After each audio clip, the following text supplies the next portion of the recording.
learn English through story. The whispered flame of desire. The quiet town of Vardale sat at the foot of snow-capped mountains, its cobblestone streets and ivy-clad buildings steeped in a stillness that felt timeless. It was the kind of place where people lived with the rhythms of nature, content in their simplicity. In the heart of the town lived Isaac, a blacksmith in his early 40s, a man whose hands were as strong as the iron he forged, but whose soul bore the quiet burden of longing. Isaac was a man of discipline, his days measured by the clang of his hammer in the heat of the forge. He was known in the town as a reliable craftsman, dependable and good-natured. Though he kept mostly to himself, the townspeople respected him, but few truly knew him. His life had been marked by a series of predictable events: his father's death, taking over the family trade, and settling into the rhythms of work that seemed to define him. There had been love once, many years ago, but it had been brief and left him with a heart that no longer ventured into the realm of possibility. Yet, within Isaac, there was a quiet flame, a desire he dared not acknowledge. He felt it stir in the quiet hours of the night when the world slept and the forge was cold. It was a desire for something more than the life he knew, something that would light a fire in his soul beyond the heat of the forge. One summer evening, just as the sun dipped below the mountains, casting a golden hue across the valley, a traveler arrived in Vardale. Her name was Serafini, and she carried with her an air of mystery, as though she had stepped out of a dream. Her eyes were the color of the sea before a storm dark, with flecks of light, and her long auburn hair framed her face like a halo. She was a woman who did not belong to any place. She seemed to exist in the spaces between, moving through the world with an ease that spoke of freedom. The town quickly took notice of Serafini, though no one knew where she had come from or what her purpose was. She was a painter, they learned, traveling through the countryside in search of inspiration. She rented a small cottage on the edge of town, and before long, her vibrant paintings of the mountains and valleys began to appear in the town square, capturing the soul of Vardale in ways the townspeople had never seen. Isaac first encountered Serafini one morning when she came to his forge. She needed a metal frame for a canvas she was working on, something custom made to hold her largest painting. When she entered his workshop, the scent of lavender and earth followed her, and her presence seemed to bring with it a shift in the air, like the first breeze of autumn after a long summer.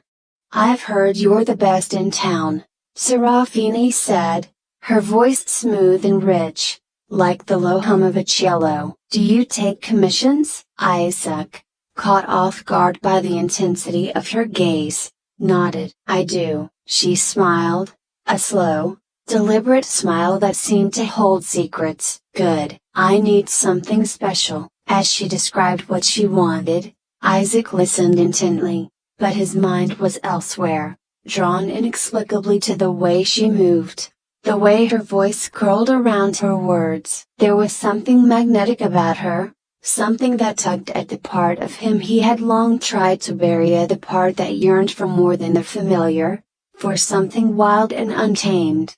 Over the next few weeks, Serafini became a regular visitor to the forge. She would bring him new requests for custom frames or ironwork, and each time, their conversations grew longer. She spoke of the places she had traveled, the people she had met, and the beauty she found in every corner of the world. Isaac found himself captivated by her stories, by her passion for life. It was as if she lived with a fire inside her that could not be contained, and he began to feel the warmth of that fire stirring in him. Soon, Isaac realized that he was no longer just waiting for Serafini to come to his Phrygia. He was longing for it. He would catch himself watching the road for her, hoping to see her figure appear in the distance. He had never been a man prone to fantasy, But Serafini awakened something in him that he could not control. She was a spark,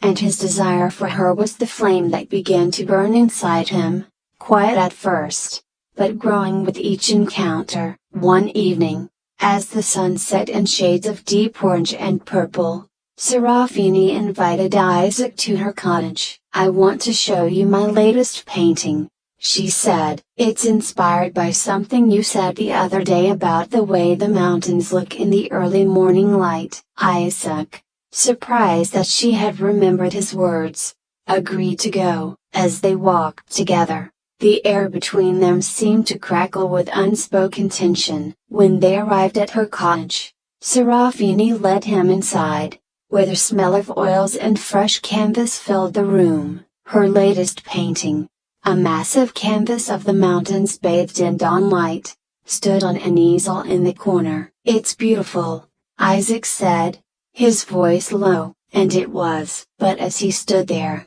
gazing at the painting, all he could think about was Serafini, standing so close, her presence overwhelming him. Serafini turned to him, her eyes searching his face. "Thank you," she whispered, her voice softer than he had ever heard it. "You inspire me, Isaac." The words sent a jolt through him. Before he could stop himself, he reached out and touched her arm. It was a small, innocent gesture, but the moment his hand made contact with her skin, it was as if a dam had broken. Desire, hot and undeniable, surged through him. Serafini didn't pull away. Instead, she stepped closer, her breath warm on his neck. "Isaac," she whispered, her lips just inches from his. "What do you want?" Isaac's mind raced. He wanted her. He had wanted her for weeks. But this was dangerous. She was not like the other women he had known. Women who lived within the safe boundaries of their quiet lives. Serafini was a force, a flame that could consume him if he wasn't careful. But in that moment, he didn't care. The flame inside him had already been lit, and it was burning brighter than it ever had before. Without another word, he kissed her. It was a kiss filled with the pent-up desire he had been holding back for so long. A kiss that felt like the culmination of everything he had been yearning for. And Serafini kissed him back with equal fervor, pulling him closer, her body soft against his. That night, they gave into the flame, their bodies entwined as they surrendered to the heat of their desire. It was intoxicating, overwhelming, and for Isaac, it felt like stepping into a world he had only ever dreamed of. In Serafini's arms, he felt alive in a way he never had before. The quiet blacksmith, who had lived his life by the steady rhythms of work, had finally given into the wildness that had always been inside him. But as the days passed, Isaac began to realize that the flame he had ignited with Serafini was not just a fire of passion, it was a fire that threatened to consume everything in its path. Serafini was a woman who lived for the moment, who embraced life with a reckless abandon that Isaac found both exhilarating and terrifying. She would disappear for days at a time, leaving him wondering where she had gone and when she would return. When she was with him, their connection was electric, but when she was gone, Isaac was left with a gnawing emptiness. He began to neglect his work, spending his days thinking only of her, of the next time he would see her. The townspeople noticed the change in him. The once reliable blacksmith was now distracted, his work slipping. But Isaac didn't care. All that mattered was Serafini. Then one day, she disappeared for longer than usual. Days turned into weeks,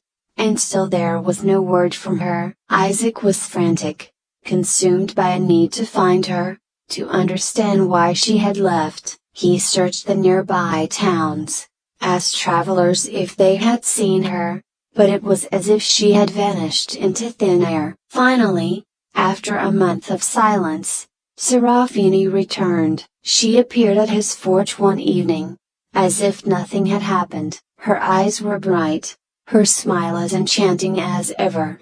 But Isaac could see that something had changed. "Where have you been?" he asked, his voice filled with the desperation he had been trying to hide. Serafini shrugged, as if it were of no consequence. "I've been traveling. I needed some time." "Time for what?" Isaac demanded, his frustration boiling over. "You disappeared without a word. I thought something had happened to you." Serafini looked at him, her expression unreadable. "I told you, Isaac, I don't belong to anyone nor any place. I go where the wind takes me." Her words hit him like a blow. He had known, deep down, that she was not the kind of woman who would stay, but he had allowed himself to believe otherwise. The flame of desire that had burned so brightly between them was now a fire that threatened to destroy him. "I love you," Isaac said, his voice raw with emotion. "I've given you everything." Serafini's eyes softened,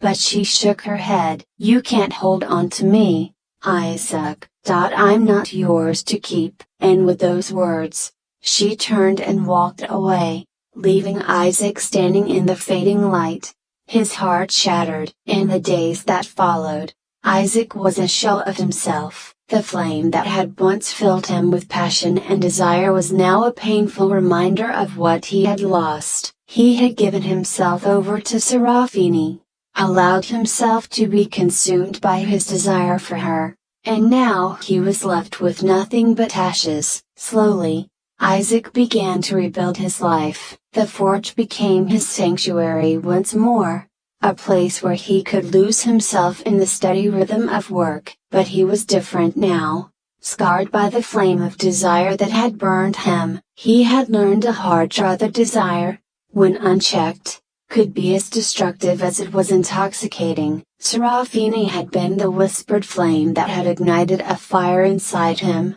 but she had also been the fire that had nearly consumed him. Isaac had given in to his desire without considering the consequences, and in the end, he had paid the price. Yet, despite the pain, Isaac did not regret his time with Serafini. She had awakened something in him, something he had long buried. He had learned that desire, while dangerous, was also a part of life. But it was a fire that needed to be tempered, controlled, lest it consume everything in its path. In the end, Isaac emerged stronger, wiser. The whispered flame of desire still flickered within him, but now he knew how to live with it, how to let it burn without letting it destroy. And with that knowledge, he returned to the life he had once known, not as the man he had been, but as someone who had walked through the fire and come out the other side. I hope you enjoyed the story. If you enjoyed, then please like and share this video, and don't forget to subscribe our YouTube channel. Thank you for watching.